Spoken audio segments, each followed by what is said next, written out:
Приветствую всех в городе Елец. Мы сейчас с вами посмотрим на один из памятников, которые есть в этом городе, и я немного вам расскажу об этом событии поподробнее. Мы сворачиваем с пешеходной улицы, посмотрим на вот этот стенд. Здесь сквер до реконструкции, после реконструкции.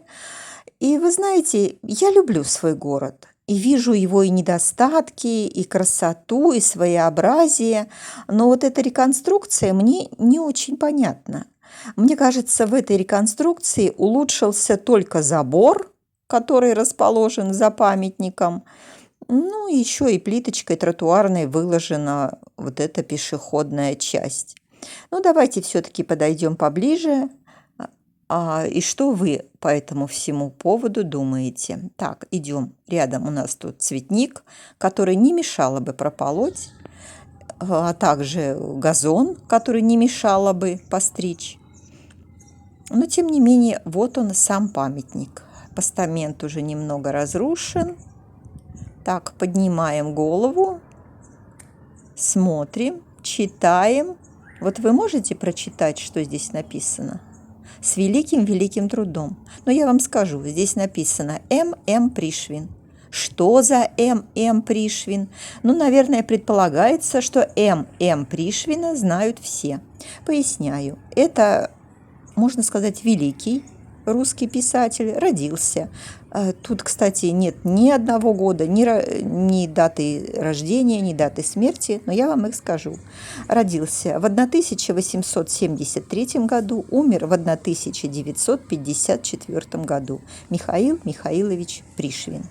Писатель, писал о природе, о животных. Ну, может быть, кто-то что-то помнит еще из школьной программы. Родился недалеко от Ельца, в помещичьем имении. Учился в гимназии города Елец, из которой был исключен за дерзость. Ну, я так думаю, что еще и за плохую успеваемость. Учился из рук вон плохо. А дальше там даже сбегал из этой гимназии, был пойман с друзьями и возвращен. Ну и дальше судьба у него, как и у многих в те годы, сложилась. Там была и Первая мировая война, и революция, завершение царизма и империализма. В общем, он побыл и в Тюмени, поучился, и в Германии. За марксистские увлечения был сослан в Елец. И преподавал, еще также преподавал в той же самой гимназии, из которой был исключен. Но тогда она уже была не гимназия, а просто трудовая школа.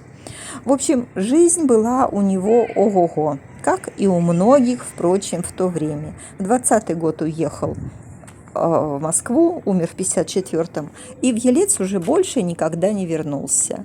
Я вам в конце покажу надгробие его. Похоронен он на Введенском кладбище города Москвы. И на его надгробии изображена птица сирен. Это скульптор Коненков отдал дань голосу, сладкоголосую птицу сирен, помните? Отдал дань стилю творчества Михаила Михайловича Пришвина, с какой любовью он писал о природе, о малой родине, которую вспоминает и вспоминает и вспоминает в своих произведениях. На этом я, наверное, заканчиваю. Благодарю вас за внимание. До следующей встречи. С вами была Марина.